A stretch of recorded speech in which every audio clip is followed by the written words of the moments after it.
My name is Jishnu Dey. In 1971, I had just returned from University of Sussex a couple of years back, and I was placed in a college outside Calcutta, Chandanagar College. And what happened was then, when this 71 incidents happened, my friends from Sussex, they wrote to me, since you are there, why don't you do something? We'll collect some money and send to you. So they collected quite a lot of money and sent to us. They divided the money into two parts. One part was just for helping the teachers who had gone from Bangladesh to Calcutta, just to sort of accommodate them in Calcutta. And another part, they said, we could spend for the Mukti Joddha camps. So the money that was meant for the intellectuals, we talked with both Mira and I. We had done our MSc in Jadavpur University, so we knew the Jadavpur registrar very well. So we went to the registrar, and he was very nice and very sympathetic. So he said that, give the money to us and we'll take care of the formalities. So 3 teachers used to get paid 3,000 rupees per month from that fund. And 3,000 rupees at that time was quite a bit of money. Now it's nothing, but it was quite a bit of money. And then with the other part, we did 2 things. One was that there was a camp for, Mira was placed in another government college, Lady Bourbon College, and there was this is very close to the Bangladesh embassy in Calcutta. So there was a girls' camp there, sort of, girls who were displaced. They were not involved in the Mukti Juddha or anything like that, but they needed something to do.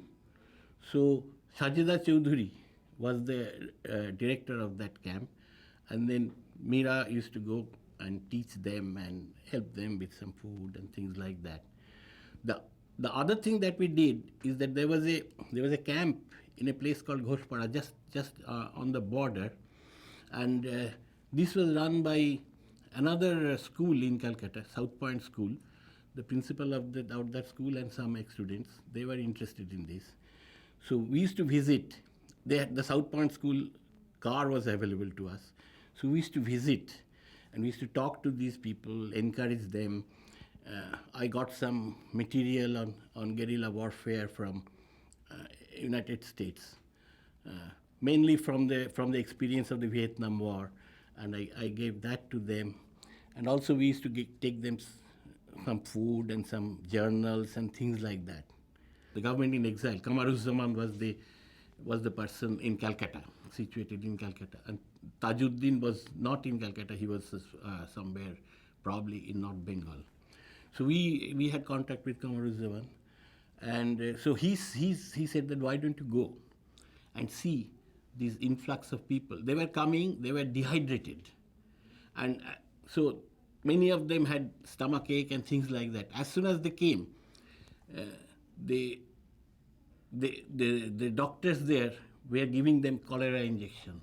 This was, of course, terrible because they were, even more sick and so on. So all the hospitals were completely filled. So there was a person from Pabna, Badshah Aminul Islam. I don't know where he is now. We lost track of him. So he and we went and visited, and it was really terrible. So then we came back and we contacted the World Health Organization doctor in Calcutta, Dilip Mohalanavish, and he showed us documents saying that this is wrong. What they should be given is some salt and sugar and good water, not cholera inoculation. So we told Kamaruzzaman, and he gave us a letter, and we took that letter there. This time, of course, Mira also came. So all these places, Korimpur and Shikarpur, these are the 2 border spots in Nadia district where they were crossing and coming in. Around this time, there was a lot of rethinking in the Congress in New Delhi. Indira Gandhi had some new people. They were called the Young Turks. They had a journal along with some CPI, the Communist Party of India men.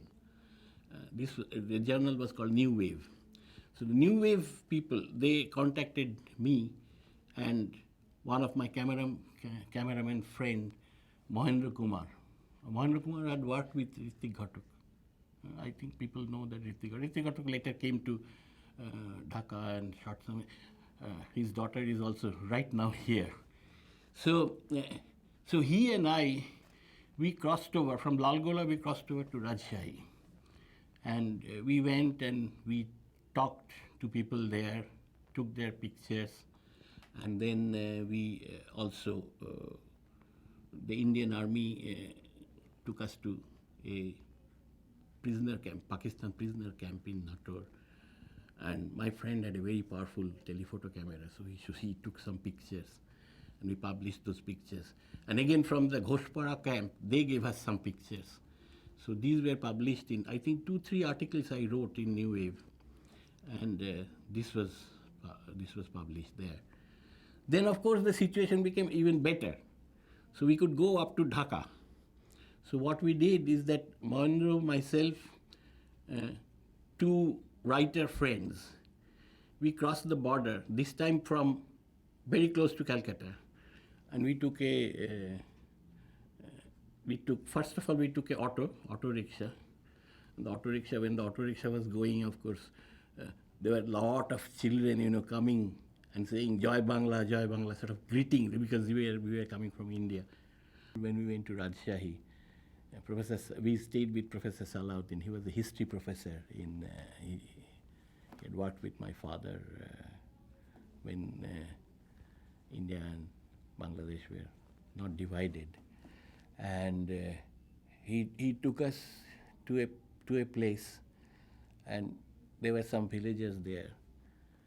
There were marks of blood on the walls, because they had kept the people in there, and they were shooting them.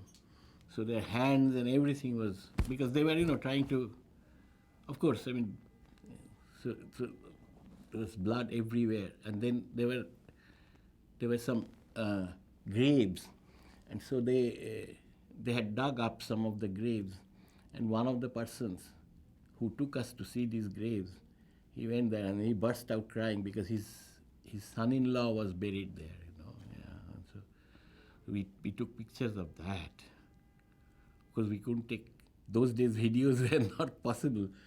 Otherwise we would have taken a video. It was very, very tragic, very, very tragic.